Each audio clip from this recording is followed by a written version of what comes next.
parmi les sujets épineux, en voilà justement les enjeux et les bénéfices de la loi Hoguet, une spécificité française. On va en parler avec nos invités. Charles Marinakis, qui est avec nous, président de Ceinturie 21 France. Bonjour. Bonjour. Olivier Descamps, Oui. directeur général d'IAD France. Bonjour. Bonjour. Loïc Quentin, qui est président national de la FNAIM. Bonjour. Et Vincent Pavanello, président de la Maison des mandataires. Bonjour. On Voilà, sent que cette table ronde est attendue. Il y a des fans dans la salle. Déjà, qui pour revenir un petit peu, peut-être Charles, sur cette loi Hoguet qui visiblement est un peu nébuleuse sur certains sujets. Vous savez, c'est un texte qui est ancien maintenant et qui n'a pas été toiletté depuis de nombreuses années, qui ne s'est jamais adapté à la nouvelle pratique du métier d'agent immobilier et aux exigences des consommateurs. Donc, il y a bien des aspects sur lesquels elle est un peu vieillotte. Alors, elle est extrêmement nourrie par une jurisprudence qui prolifère, parce que la loi ne précise pas un certain nombre d'autres dispositifs. Donc, c'est vrai que la question se pose aujourd'hui de se demander si ce texte-là doit-il se contenter, encore une fois, d'une jurisprudence que nous construisons nous. Ce sont les actions des différents agents immobiliers qui sollicitent les juridictions adaptées et qui créent cette jurisprudence. Malgré tout, il y a des zones d'opacité sur la détention des cartes professionnelles, sur la préservation des intérêts de l'agent immobilier, sur la formation préalable. Il y a des sujets qui ne sont pas abordés par cette loi Hoguet, des impératifs qui nous paraissent être l'exigence du métier d'aujourd'hui. Et c'est vrai que parfois on ne s'y retrouve pas dans ces textes-là. Faut quand même rappeler qu'avant cette loi, donc avant 1970, n'importe qui ou presque pouvait se prétendre agent immobilier. C'est un peu pareil maintenant, non? Ah bah alors, justement. Bien envoyé, bien envoyé.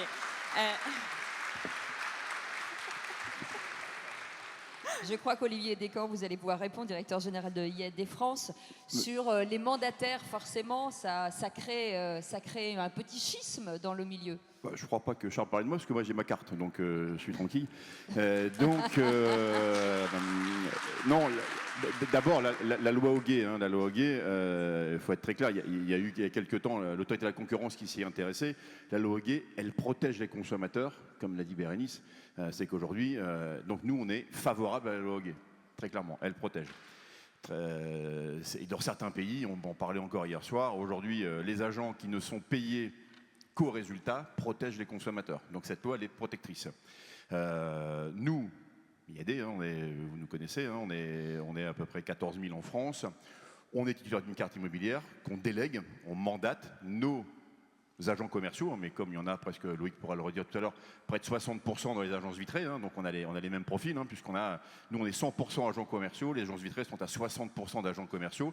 Donc globalement, on fait le même métier avec un choix différent, c'est de rendre nos indépendants libres de pouvoir exercer cette activité sous couvert de notre carte. Donc moi j'en ai la responsabilité dans le cadre de la loi Hoguet strictement. Donc nous on pense que cette loi elle doit rester, il y a un décret, nous on ne peut pas devenir numéro 1 en 16 ans en France si on ne forme pas ses équipes. Donc nous, la clé de succès d'IAD, c'est la formation. Donc il y a aujourd'hui un décret qui n'a jamais été mis en place sur la formation initiale. Donc évidemment, nous, quand on donne la chance, non pas uniquement avec des gens qui ont 10, 20, 30, 40, 50 000 ou 100 000 euros à investir pour faire ce métier, mais à des gens qui démarrent avec rien, qui avaient un job auparavant, pour les faire réussir, on les forme. Donc nous, on est favorable à ces évolutions-là autour de la formation. Les 42 heures loi Allure qu'on peut faire en 3 ans et on peut les faire en 3 semaines au bout de 3 ans, pourquoi on ne les met pas de façon annuelle? Donc Charles a raison. Aujourd'hui, on devrait pouvoir toiletter cette loi pour l'adapter aux enjeux du marché d'aujourd'hui. Loïc Quentin, président national de la FNAIM. Bon, je vais y arriver. La FNAIM. Voilà, Non, parce que je suis venue vous voir tout à l'heure en disant pourquoi moi j'ai toute ma vie entendu FNAIM et que vous le dites différemment. Bref, est-ce que ça crée un déséquilibre justement entre ces deux expertises, même si elles sont communes, elles sont équivalentes sur le fond, entre les mandataires et les agents immobiliers? Bon, le sujet n'est pas entre réseau de mandataires et agents immobiliers. Je crois que c'est surtout parce qu'on n'a pas opposé un modèle économique. Nous, la FNIM, on est pour tous les modèles économiques, mais on est extrêmement attentif et on est rigoureux sur l'évolution de ce statut et on est pour le faire évoluer dans l'intérêt du consommateur. Alors, Olivier parlait tout à l'heure décret formation, la FNIM a engagé un recours devant le Conseil d'État pour voir obliger toute personne qui veut entrer dans la profession habilité par un titulaire de la carte professionnelle à s'entremettre, négocier ou pour le compte d'un titulaire de la carte, d'avoir une formation professionnelle minimale que nous demandons. Et dans ce recours, c'est 42 heures en présentiel autour d'un référentiel de qualité. C'est essentiel pour arriver à préserver et faire évoluer notre statut. Si vous dites ça, je rebondis. Quelles sont les incidences aujourd'hui pour le consommateur? Je crois aujourd'hui, l'environnement juridique est très, très, très compliqué. La réglementation ne cesse d'évoluer. Je ne pense pas que, même en formation accélérée, en 5 jours, on puisse prétendre être un professionnel de l'immobilier. Un monument comme la loi climat et résilience dans le cadre des contacts commerciaux exige une formation préalable et un accompagnement très fort. C'est le sens du décret de formation qui devait être publié il y a 10 ans, issu par la loi Allure. Alors je dirais quand même que la loi Hoguet, elle a quand même évolué depuis 54 ans. D'abord, il faut rendre à la FNIM cette initiative de l'avoir poussée, et notamment depuis 1965 pour l'obtenir en 1970. Elle a évolué. La loi Allure a fixé un code d'éthique et déontologie, une obligation de formation professionnelle qui n'existait pas avant, avec 14 heures par année pour un titulaire de la carte, a étendu cette formation aux collaborateurs habilités, mais qui n'est toujours pas appliquée depuis 10 ans. Et je me demande pourquoi, après mise en demeure du Premier ministre, absence de réaction, nous, organisations professionnelles, on est dû en venir, effectivement, à saisir le Conseil d'État. Donc c'est absolument insupportable. Et c'est vrai qu'aujourd'hui, je pense qu'il faut aller plus loin aussi dans la protection du consommateur. La loi Allure avait prévu une commission de discipline à l'égard de tout titulaire de la carte. Et c'est ce qui nous oppose d'ailleurs, moi peut-être au réseau de mandataires. C'est simplement qu'on ne peut pas. Moi, je veux bien, mais il faut un régime de sanctions pour prendre de vrais risques. Le régime de sanctions, la commission de discipline loi Allure, c'était le blâme, l'avertissement, la radiation, la suppression de la carte. Et à ce titre, le risque n'est pas le même quand on porte une vraie responsabilité, quand on a 2 ou 3 collaborateurs, quand on en a 14 000. Moi, je ne suis pas contre les modèles, mais je suis pour que la réglementation et l'application des règles de droit soient les mêmes pour tous.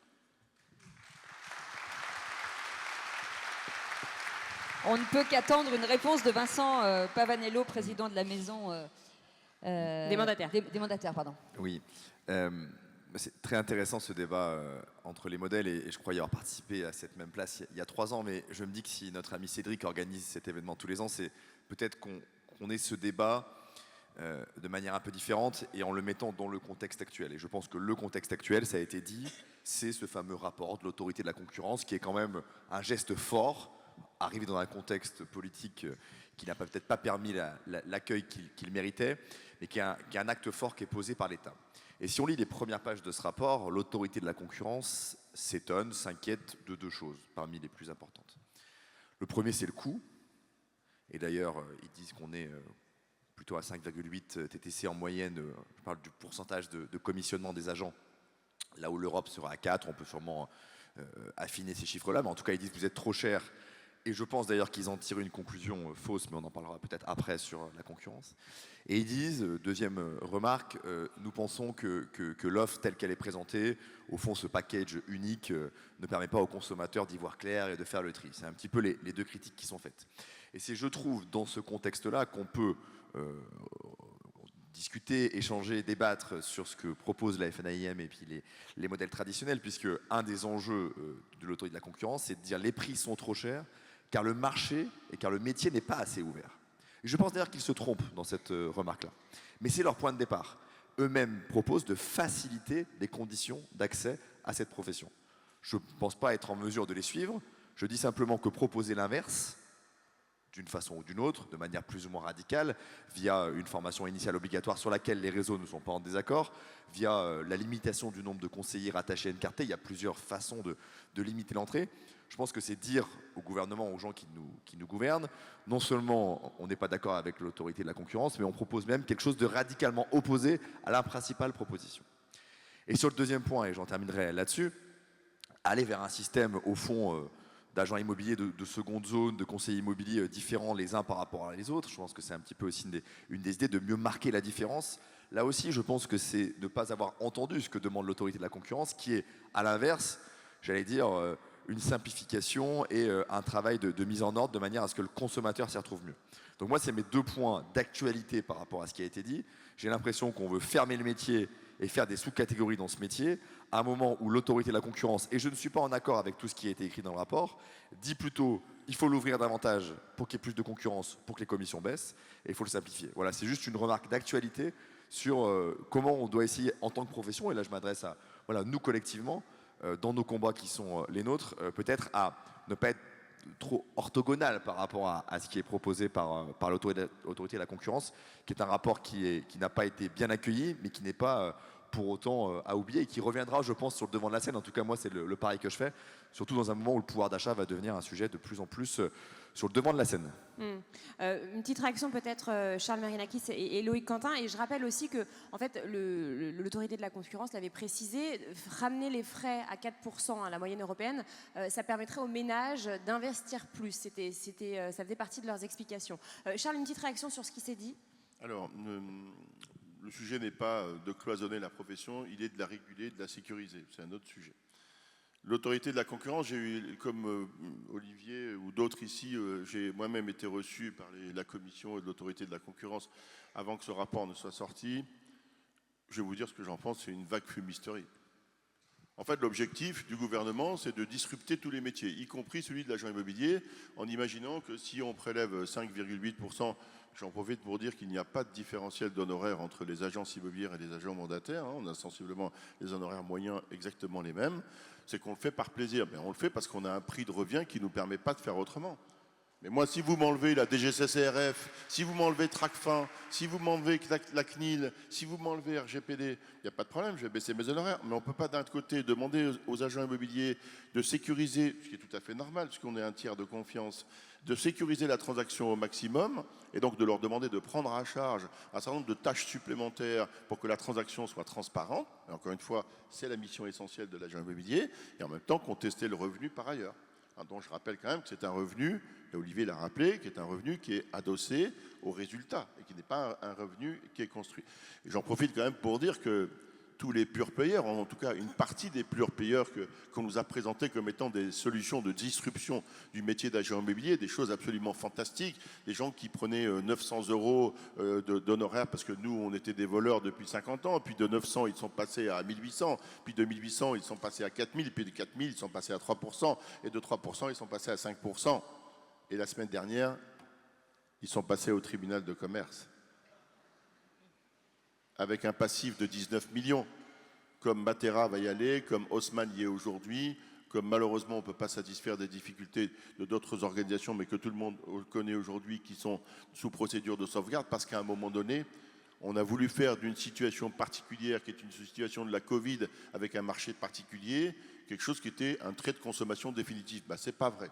Nous, on vient de faire une enquête récente, et vous le verrez récemment dans la presse, où l'agent immobilier reste le référentiel tiers de confiance et qui fait quasiment 75% de part de marché aujourd'hui. C'est ça la réalité, c'est comme les dark kitchens, c'est comme Godzilla, tout ça, c'est passé à la trappe et on revient à des pratiques qui sont des pratiques saines du métier. Donc il ne s'agit pas de l'interdire, l'accès au métier. Je rappelle qu'aux États-Unis, vous ne pouvez pas exercer ce métier-là si vous n'avez pas une certification qui est délivrée par l'État. Voilà. Et la formation préalable me paraît être vraiment à minima. Et enfin, je termine sur les cartes professionnelles.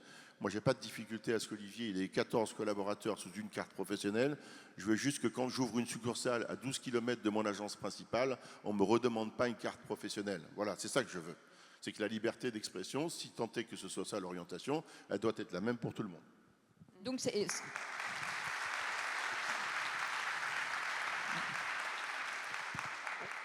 Oui, plusieurs choses. L'ADLC est rentré par la mauvaise porte sur le métier. D'abord, on a tous vu, puisqu'on a tous été reçus, une méconnaissance totale du métier de l'immobilier. Ils ont vu le métier de l'immobilier comme un bien de consommation, qu'ils veulent toujours d'ailleurs déréguler complètement. En disant le consommateur va payer les photos, paiera à l'annonce, inspiré, parce que tu en as oublié un parmi tous ces leaders, tu as oublié les agences de papa, donc très inspiré par les agences de papa en disant mais pour moins de 2 000 €, vous allez vendre votre bien. Donc nous on est très attachés à la loi Hoguet sur la rémunération au succès. Ça protège. Deuxième erreur de lecture, un marché qui a encore 30% de PAP ne peut pas dire que ce ne soit pas un marché ouvert. C'est-à-dire qu'en France, chacun a le droit de vendre son bien seul. On préfère qu'il passe par nous, évidemment, dans la profession.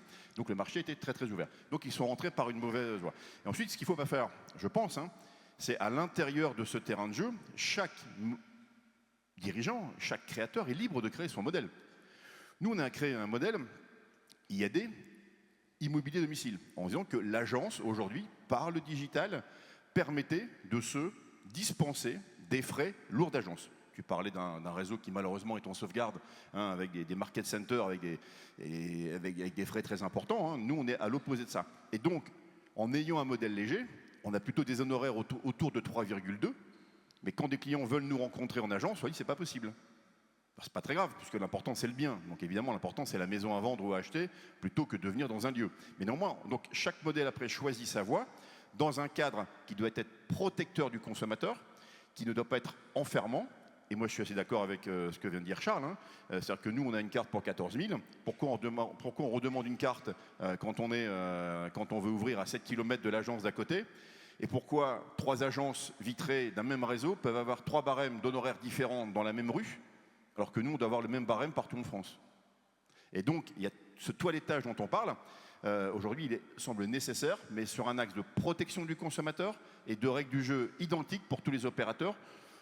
Et je dirais dans le sens des agences vitrées classiques ou dans le sens des mandataires, peu importe, chacun s'y retrouvera, mais il doit être protecteur pour chacun et les règles doivent être claires pour tous les opérateurs. Est-ce que vous vous rendez compte que c'est pas clair pour le consommateur, que le consommateur ne fait pas la distinction souvent, hein, quand on demande. Si, mais moi je pense que c'est super clair pour le consommateur. Ah bah, J'en parlais hier avec Charles, hier soir. Il n'y a jamais un client qui a demandé est-ce que tu as ta carte? Oui, c'est ça. Le consommateur, il veut quoi? On l'a dit, j'ai mon ami Stéphane Fritz qui est là. Qu'est-ce qu'il veut le consommateur? Il veut une plus-value. Il veut que le mandataire ou le professionnel, on va appeler ça le professionnel, soit à l'heure au rendez-vous, qu'il le rappelle, exactement, qu'il assiste au compromis, qu'il assiste chez le notaire, qu'il fasse la remise des clés comme il le faut, qu'il soit disponible. Le fait d'avoir une carte, pas une carte, ça c'est notre tambouille à nous, de protection du consommateur. Mais lui, qu'est-ce qu'il veut? Il veut un professionnel qui fasse bien le métier. Et aujourd'hui, il y a des mandataires, des agents co, même des titulaires de cartes qui font le métier moins bien que ce qu'on attend. Et certains qui sont excellents dans la pratique du métier. Donc finalement, tout ça, le consommateur, c'est pas son sujet. C'est pas son sujet. Et donc, c'est le pas consommateur, clair, il paye pour quelque chose, il paye pour un service, il faut que le service soit bien fait. Et il paye à la fin. Et il paye qu'à la fin, c'est ça qu'il faut garder. Et il ne paye que si la prestation est de bon niveau. Et ce que disait Charles par rapport à la DLC tout à l'heure, nous on est opposés à ce qu'on saucissonne les honoraires en disant puisque je t'ai fait une annonce, tu me dois 10%, puisque j'ai fait 3 visites, tu me... Et moi j'avais fait la blague avec les rapporteurs en disant mais si vous faites ça, est-ce que vous comprenez le chemin complètement stupide dans lequel vous emmenez? Moi je connais des gens chez nous, ils vont inviter des quarts de Chinois à visiter les appartements. Hein. Oui, si toutes les 10 visites on peut prendre 2% des honoraires, et là ils se sont dit ah oui on n'y avait pas pensé. On n'y avait pas pensé. Non, c'est pour ça que quand je dis, et Vincent a raison, une méconnaissance totale de la profession. Je ne sais pas qui a décidé ça, qui a voulu lancer cette mission, mais en tout cas, je pense qu'ils ont appris des choses à nos côtés. Et celui qui a lancé cette mission, je crois que c'est Bruno Le Maire, non? Bon, on va pas tirer sur l'ambulance. Il dit que non. Loïc Quentin. Ah bah, le rapport de la DLC vise effectivement la demande du ministre de l'économie et des finances en tout cas. Très, très simplement, je crois qu'on n'est pas là pour opposer des modèles aux modèles, simplement c'est que de se rendre compte, aujourd'hui le rapport de l'autorité de la concurrence, il est issu du rapport Attali et avec une exploitation, je dirais dans le cadre de la vision du président Emmanuel Macron, il faut libérer les marchés, il faut libérer les intervenants.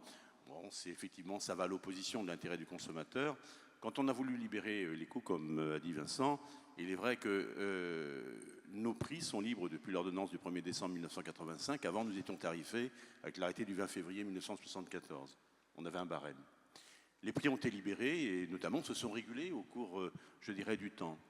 Et dans ces mêmes intervalles, les parts de marché sont passées de 42% à 69%, 27% de plus. C'est-à-dire que finalement, le service et le prix de la prestation n'a pas été, je dirais, été à juste mesure du service rendu. Et c'est ça qu'il faut défendre.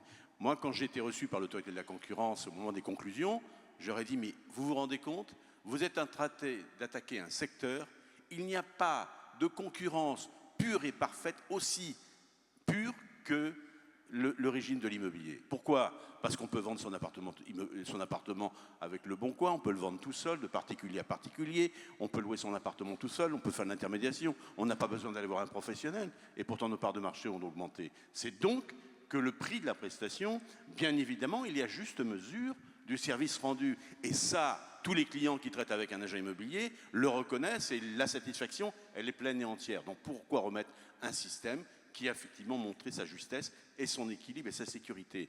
Simplement, chacun est libre de fixer ses honoraires. Si chez Olivier c'est 3,2, c'est à la juste mesure du service rendu. Mais effectivement, on n'en fait pas un avantage concurrentiel en disant chez nous c'est mieux parce que c'est moins cher. Non, surtout pas. Moi, je m'élève au contraire contre ce genre de choses. Je dirais que je veux plus de prestations, plus de conseils. Aujourd'hui, le niveau d'intervention du professionnel a baissé depuis 30 ans. Je ne vois pas, moi, avant, nous rédigions nos actes, nos compromis. J'ai commencé, moi, on purgeait le droit de préemption, on demandait le certificat d'urbanisme, on demandait l'état hypothécaire. Et aujourd'hui, on ne fait plus rien.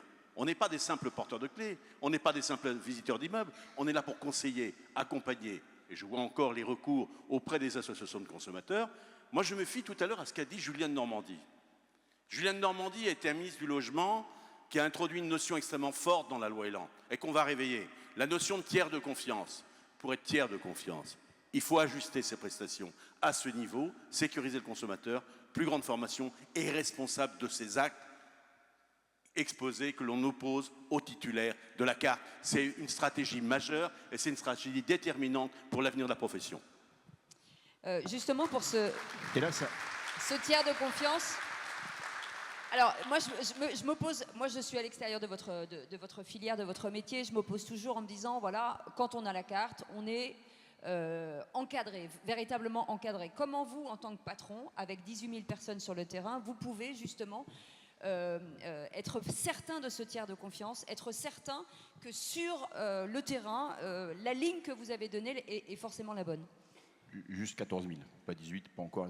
Bon. C'est une barre qu'on n'a pas encore franchie. Non, mais c'est parce que je vois dans l'avenir, c'est pour ça. Non, mais j'espère que c'est une belle prédiction. Donc, non, nous, très clairement, aujourd'hui, et c'est pour ça que Charles disait, notre métier, c'est un métier d'hommes et de femmes. Très souvent, on dit, on est digitalisé. Oui, on est digitalisé, mais aujourd'hui, ce sont les hommes et les femmes qui font le métier. Ce sont les hommes et les femmes. Donc, on s'appuie, nous, notamment sur les formations, parce que, et la vie est jamais toute blanche ou toute noire. Nous, IAD, Immobilier Domicile, nous avons 230 espaces de coworking et de formation en France. Ça veut dire qu'il n'y a pas de débat entre il y a de l'agence, il n'y a pas d'agence, on est ci, on est ça. C'est qu'aujourd'hui, le consommateur, nos professionnels ont besoin parfois d'avoir des lieux pour se retrouver. Donc on a un cursus de formation encadré de 5 semaines. C'est pour ça que quand on dit 42 heures de formation initiale, on dit bah, ok, on y va quand? Maintenant, qui paye? Comment on paye? Comment les franchisés, qui sont nos partenaires dans les réseaux, financent ça? Comment l'État va là-dessus? Donc on a, nous, un encadrement très clair de la formation. Derrière, on a par le digital, on sait globalement tout ce qui se passe chez nous. C'est-à-dire qu'on a le niveau de formation, on a le niveau, on sort des gens de chez nous qui n'ont pas fait les formations obligatoires, pas la formation Allure, les formations obligatoires du réseau IAD. C'est-à-dire qu'aujourd'hui, et je pense qu'on est peut-être pas les seuls, je demande à charge, je ne sais pas, mais en tout cas, on est parmi les rares en disant, nous, contractuellement, on t'impose des formations, si elles ne sont pas faites, si elles ne sont pas dispensées, si tu n'y as pas assisté, tu sors du réseau. Donc on a un contrôle très clair, et là, le digital nous aide. Le digital ne fait pas le métier. Et après, sur ce que disait tout à l'heure Loïc, nous, on est évidemment complètement alignés avec tout ça. Les modèles économiques, c'est autre chose. Si moi, je suis en capacité de permettre à des gens de démarrer leur entreprise avec juste un abonnement mensuel, sans mettre de capitaux, si les horaires sont plus faibles, c'est que quelque part, on a fait un choix sur le modèle. Tu sais, on n'a pas d'agence. Et aujourd'hui, il y a des gens qui refusent de travailler avec un mandataire parce qu'ils veulent avoir une agence physique.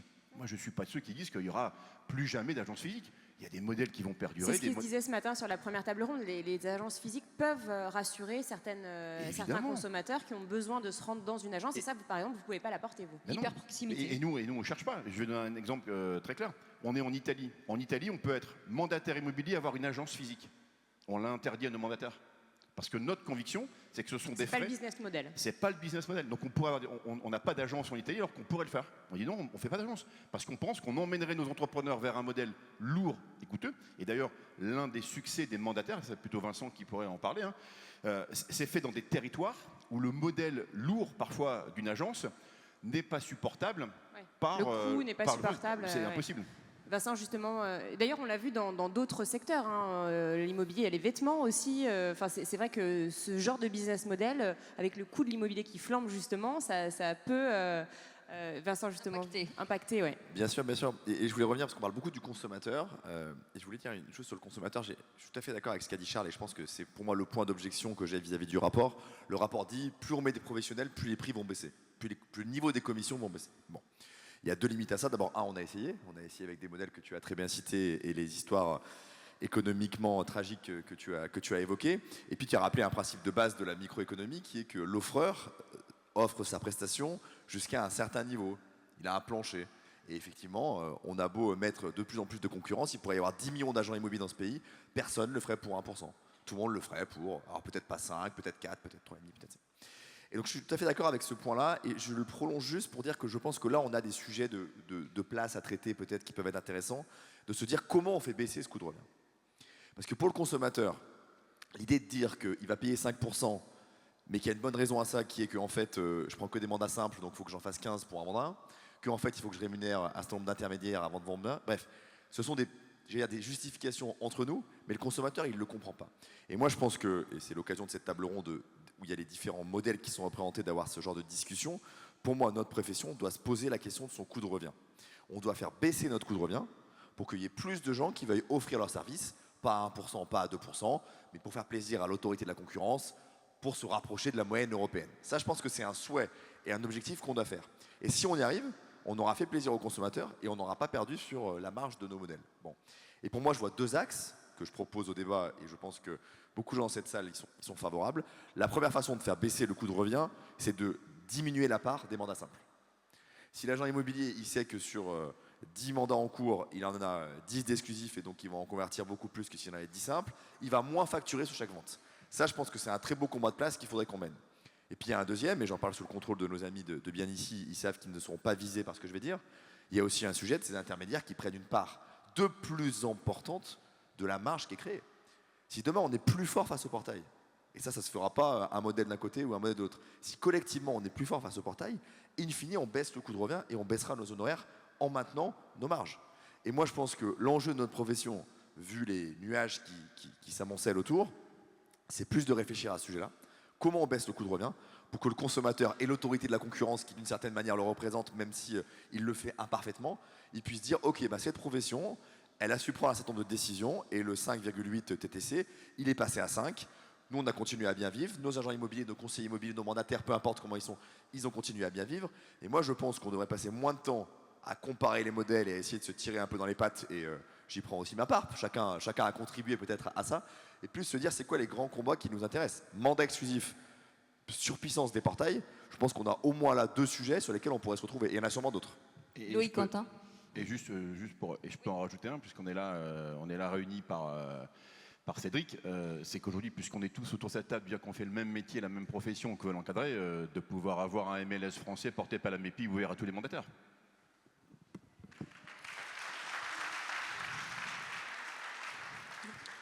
Je crois que ce n'est pas une question de coût, c'est une question, je dirais, de trajectoire de la profession. Je rappelle, puisque pour revenir au thème sur la loi Hoguet, faut-il l'aménager, la réformer, l'abroger, et puis on a déjà entendu. La singularité de la loi Hoguet, c'est qu'une loi, et c'est la seule en Europe, qui réglemente 3 professions, carte G, T, S. Je ne voudrais pas qu'on oublie qu'aujourd'hui, cette solidarité qui existe entre les 3 professions est déterminante pour effectivement son avenir. Si jamais le législateur venait à distinguer l'activité, la carte T, et la sortait de ce cadre-là, je peux vous dire que les conséquences seraient extrêmement importantes. Donc là, j'envoie un petit message quand même de forte solidarité auprès des syndicats, quels qu'ils soient, pour soutenir effectivement leur action, pour défendre la loi Hoguet. Mais je voudrais souligner quand même aussi quelque chose d'important.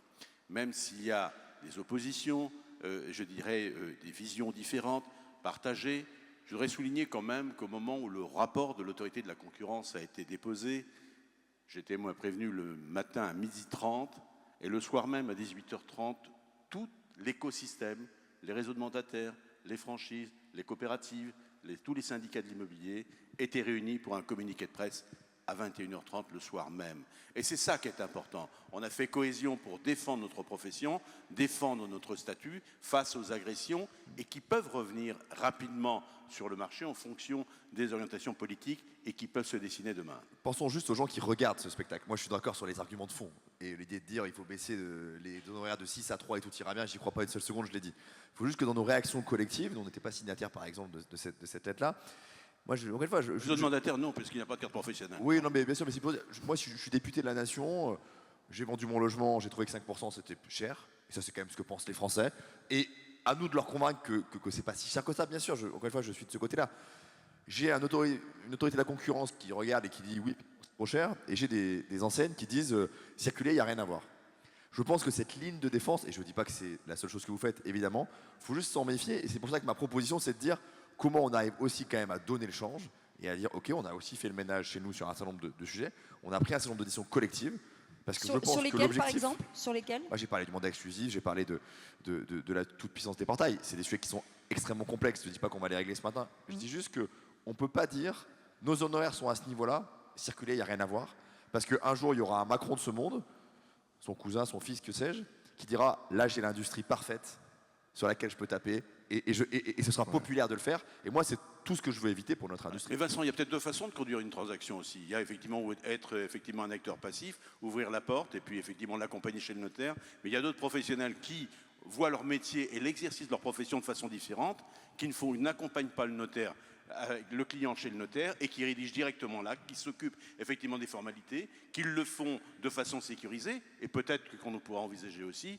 une rémunération différenciée selon qu'on le rédige ou rédige pas. C'est peut-être une proposition que portera la FNIM parce que je crois, qu'est-ce qui nous sépare? On peut accepter qu'il y ait deux façons de faire le métier. Il y a des réseaux qui sont beaucoup plus vertueux et beaucoup plus respect de la réglementation avec un accompagnement client plus fort et d'autres qui le sont moins sous l'angle du digital ou d'une intermédiation plus aisée. Donc il faut l'accepter aussi, mais ne mettons pas ce débat uniquement sous un angle de rémunération pour faire plaisir, prenons le devant. Parce qu'on va quand même pas aussi travailler à moins cher que le notaire, quand même Vincent, donc il y a un minimum quand même, hein, et aussi de respect des forces de notre profession. Non, mais je dis juste, Cécile disait qu'elle est extérieure et une seconde.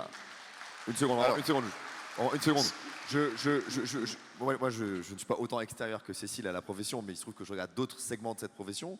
Il y a des segments de la profession qui, par des prises de position trop dures et pas assez conciliantes vis-à-vis des autorités comme l'autorité de la concurrence, ont tout perdu. Et je pense aux promoteurs immobiliers. Et moi, j'ai pas envie qu'on se retrouve demain dans la situation de la FPI, pour prendre le truc, où franchement l'écoute est égale à zéro, ce qui n'est pas du tout le cas de la FNAIM de l'UNIS. Et mon point est juste de dire, quand on nous dit qu'on est trop cher, et c'est un peu ce que pense le client, on ferait mieux de dire ok, on prend le point, on y réfléchit, plutôt que de dire circuler, il n'y a rien à voir. C'était mon seul point. Réponse de Charles Marinacci. Oui, moi je voudrais répondre parce que d'abord, très sincèrement, j'ai pas du tout le sentiment que les agents immobiliers, en tout cas pas chez 121, puis je connais bien mes confrères des autres réseaux aussi, à aucun moment on a dit circuler, il n'y a rien à voir. Jamais. On n'a jamais refusé toute forme de réflexion, toute forme de conversation, tout ce qui soit de nature à bonifier la perception que le client a du métier d'agent immobilier, à l'ennoublir, parce qu'on considère que c'est un métier à part entière et qu'on ne fait pas à temps partiel, qu'on fait à temps plein. Donc on a vraiment cette préoccupation-là et on n'a jamais dit, à aucun moment, à chaque fois qu'on a été invité à discuter, soit avec nos confrères à la FNIM, avec d'autres syndicats parfois, ou même avec l'autorité de la concurrence ou des représentants du gouvernement, on a toujours accepté la conversation, on a toujours accepté le débat, et c'est notre disposition d'esprit. J'étais encore hier auditionné par la Commission des finances de l'Assemblée nationale sur le projet de loi de finances 2025. On ne refuse pas ce type de rendez-vous, et bien sûr, on a cette préoccupation-là. Sur les deux leviers que vous venez de prendre comme référence, personnellement, permettez-moi, ça c'est de l'eau, mais je bois du petit lait. Parce que d'abord, vous le savez, 121, sans prétention aucune, on peut dire qu'on a probablement inventé la notion d'exclusivité dans l'immobilier. Donc la notion du levier de l'exclusivité, forcément, ça fait 37 ans qu'on milite, si tu veux, sur ce principe d'exclusivité. Donc bien sûr qu'on est militant pour ça, ça sous-entend qu'on pourrait avoir demain 100% du marché, ce qu'a rappelé Olivier. Quant au portail, là je vais dépasser le petit lait, je pourrais boire un bon chocolat parce qu'en fait, nous sommes avec mes confrères à l'origine de la création de Bien d'ici. D'ailleurs, Cédric Jeannin l'a rappelé tout à l'heure. Et nous, 121, nous avons refusé depuis l'origine d'avoir quelque partenariat que ce soit avec Le Bon Coin ou avec Se Loger. Donc cette notion de dépendance, si tu veux, ou plutôt cette notion d'indépendance, c'est quelque chose qui nous anime depuis fort longtemps, depuis le début.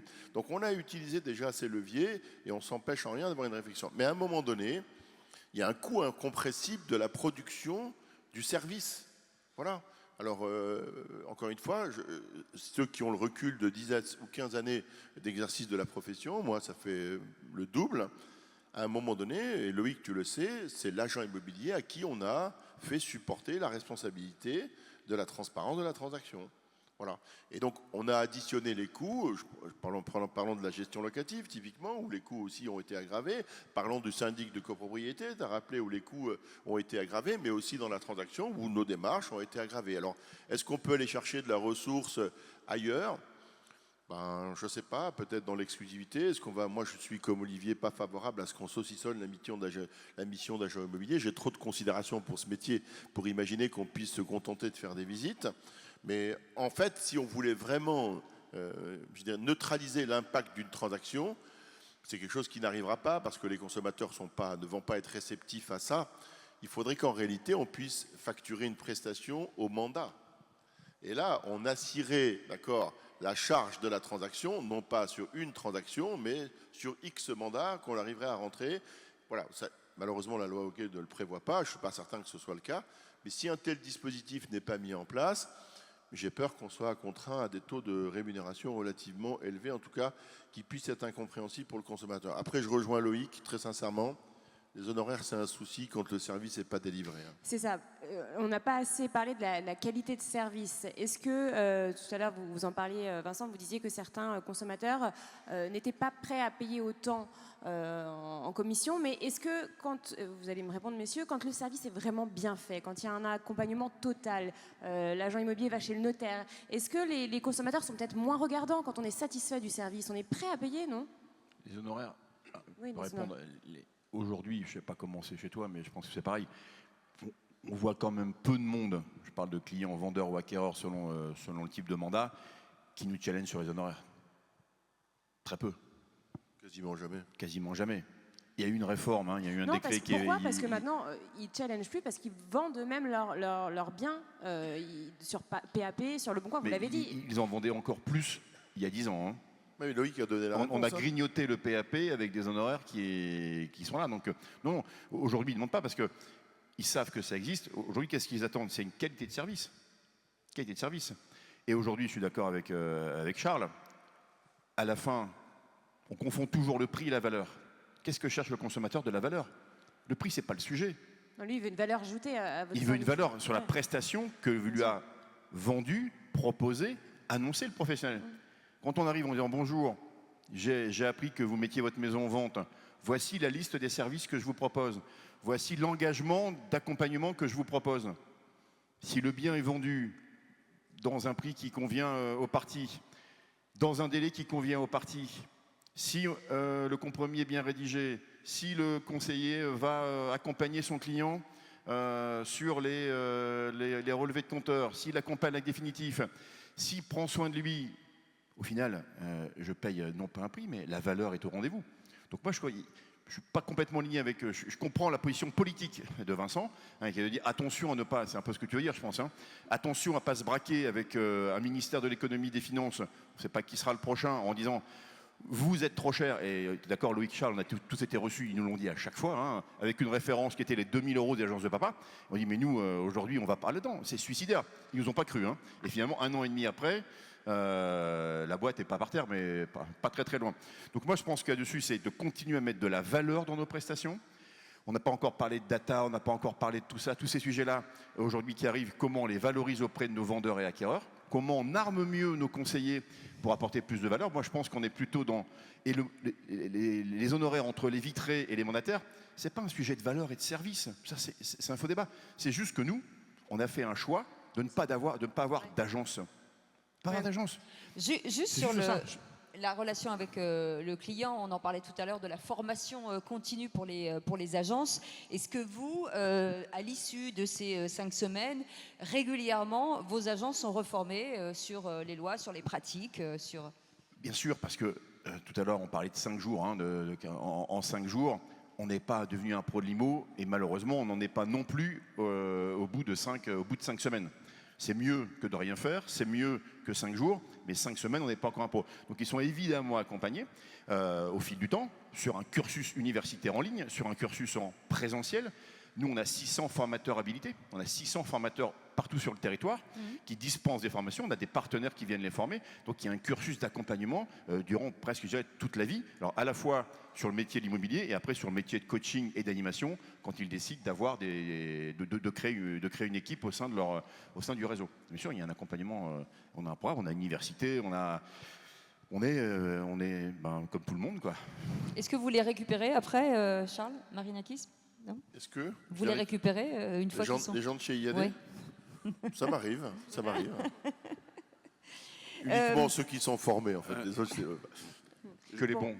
Oui, peut-être Oui, pour, je on prend que les voudrais bons. juste un petit mot sur la formation. Il y a une grande différence dans une agence traditionnelle, vitrée, divitrée et un réseau de mandataires. C'est que chez nous, effectivement, on prend en charge directement le coût de la formation. Attention le micro, on vous On perd. paye d'un réseau de mandataires, on paye un abonnement qui contribue à la formation très Absolument souvent. pas. Très Absolument souvent. pas. Donc, je voudrais quand même rappeler Loïc, juste interrompre, me permet. Ce que tu dis est une erreur. Je t'ai pas coupé, Olivier. Non, mais c'est une erreur. Attention. Non, mais c'est juste parce que c'est une erreur. Tant qu'il n'y a pas d'erreur, mais là, c'est une Allez, erreur. Je t'ai pas coupé. laissez-le répondre. Je voudrais juste Les rappeler formations quand sont même gratuites. que la genèse du rapport de l'autorité de la concurrence, notamment, qui a été commandé, bien sûr, signé par Bruno Le Maire, mais commandé par la DGCCRF. La DGCCRF, autant les clients qui traitent avec un agent immobilier aiment leur agent immobilier, mais la DGCCRF ne nous aime pas. Et elle considère que l'intermédiation telle qu'elle est exercée aujourd'hui n'assure pas le service à hauteur de la rémunération. Ce n'est pas le coût de la rémunération, c'est le service adossé à la rémunération demandée. Ils veulent plus de prestations et c'est ce de quoi nous battons. On ne peut pas niveler vers le bas une massification qui contribue à faire, je dirais, une intermédiation, sans le conseil qu'attendent nos clients. Et c'est ça le combat de survie de la profession. Si nous ne le menons pas, nous aurons d'autres rapports de l'autorité de la concurrence et de façon à disrupter notre activité. Et je reprécise, les formations sont gratuites parce qu'il est interdit de faire payer les formations dans le modèle que nous avons. Mais d'accord, mais dans le modèle économique sous forme d'un abonnement, il faut commencer à payer, notamment dans un réseau de mandataires, pour avoir droit de travailler. Moi, je suis désolé, je suis chef d'entreprise, j'engage un salarié, j'assume effectivement mes coûts de fonctionnement et mes charges. Oui, mais aujourd'hui, c'est intéressant. Ça dépasse un peu le cas de la Loguet, mais c'est intéressant.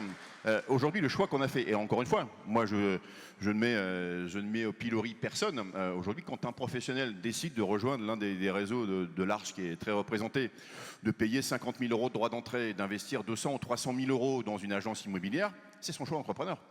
Nous, le choix d'entrepreneur. C'est 25 000 le droit d'entrée. Non, pas mais je disais 50 en 000. général, je n'étais pas juste sur Century 21, tu vois, mais il y a d'autres agences où c'est 50 000, d'autres réseaux où ça peut être 50 000, mais même 25 000.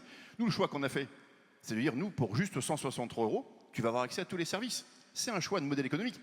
Que ça déplaise, que ça chatouille, que ça gratouille certains, ben oui, on est bien au courant, hein, on voit ça tous les jours. Mais c'est autre chose. Et moi, aujourd'hui, si un entrepreneur est capable de mettre 25 000 €, de mettre 200 ou 300 000, nous, le modèle d'IAD, c'est de permettre à chacun. Aujourd'hui, chacun ne peut pas devenir franchisé dans un réseau. Parce qu'il faut aller voir Tata pour avoir de l'argent, il faut aller voir le banquier pour prendre de l'argent. Nous, on se dit... Quand on est franchisé, on a une carte professionnelle. Et c'est un peu différent. Nous, on a fait un choix différent. Mais encore une fois, nous, on est très sereins. C'est un chemin différent de permettre à chacun de le faire. Si je veux avoir quelque chose de différent, eh ben, le coût d'accès, et là je reviens sur la valeur, et peut-être qu'il y a plus de valeur, peut-être que chacun s'y retrouve, mais aujourd'hui, moi je pense qu'en France, chacun va se retrouver dans tous les modèles. Ça veut dire que vous allez vous retrouver aussi sur des sujets qu'on évoquait tout à l'heure, de services additionnels, comme les agences immobilières qui se transforment avec des services additionnels? Non mais aujourd'hui, comment on fait pour être numéro 1 en France si on n'a pas mis des services additionnels? Comment on fait pour être numéro 1 si on ne forme pas? Comment on fait pour être numéro 1 si on n'a pas... Nos agents, même pour 163 €, ils ne sont pas tous stupides. S'ils payent, c'est qu'ils s'y retrouvent. La valeur est là. Donc arrêtons de prendre les gens qui payent 25 000 € de droits d'entrée, qui payent des redevances comme étant des gens stupides, et aussi stupides que ceux qui paieraient 163 €. Chacun s'y retrouve par rapport à son background, par rapport à ce qu'il a envie de faire, par rapport à ce qu'il a envie de construire, par rapport à son âge, par rapport à son passé. Donc il n'y a pas d'opposition à dire mais toi tu payes pour travailler, toi tu mets... Non, c'est des modèles qui se juxtaposent. Donc bien sûr qu'on enrichit. Alors aujourd'hui l'enrichissement il est sur la formation, il est beaucoup sur les outils également, hein, parce qu'aujourd'hui, on en parlait encore hier soir, l'open data fait qu'aujourd'hui nous avons des vendeurs acquéreurs qui ont un niveau de un accès à la connaissance qui est bien plus fort qu'il y a 15 ans. On va juste prendre DVF, il y a encore quelques années, c'était le pro tout-puissant de l'immobilier qui venait en disant « Madame, je suis le seul à savoir que dans votre secteur, 3 biens ont été vendus à ce prix-là. » Aujourd'hui, tout le monde connaît le prix de vente de son voisin. Donc, cet élément-là qui faisait quelque part un peu une force de nos professionnels a disparu. Qu'est-ce qu'on lui donne de différent? Qu'est-ce qu'on lui apporte? Comment on enrichit? Donc les évolutions autour de l'open data nous obligent à avoir des outils toujours plus performants pour les accompagner. Donc là, mais je pense que c'est pareil chez Charles. Hein, tout le monde, on a des R&D, on a des chefs de produits qui travaillent pour les accompagner, formation et les équiper en termes d'outils. On arrive sur la fin. Le temps de parole, Charles, peut-être le mot de la fin? Oui, alors revenons peut-être sur la loi, les modèles, vous l'avez bien compris, on pousse des modèles différents. Moi j'ai une conception de l'agent immobilier, mais Olivier le sait puisqu'on a l'occasion d'en parler. Pour nous, l'agent immobilier, c'est un acteur local engagé dans la vie de sa cité et qui vit et qui est un commerçant de proximité, qui est installé, qui est un tiers de confiance.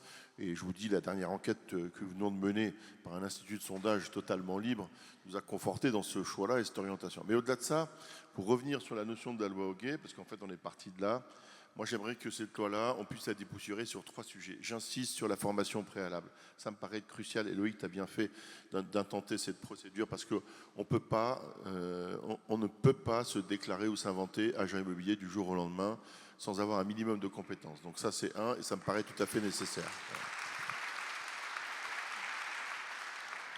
Deuxièmement, réglons cette histoire de carte professionnelle. Il faut le régler d'une manière ou d'une autre, que le législateur nous dise dans quelles conditions on peut ou on ne peut pas exercer la profession d'agent immobilier. Et troisièmement, et je voudrais, Loïc, tu as dit le mot, la DGCCRF fait en ce moment un travail de fond d'une sournoiserie terrible. D'accord ?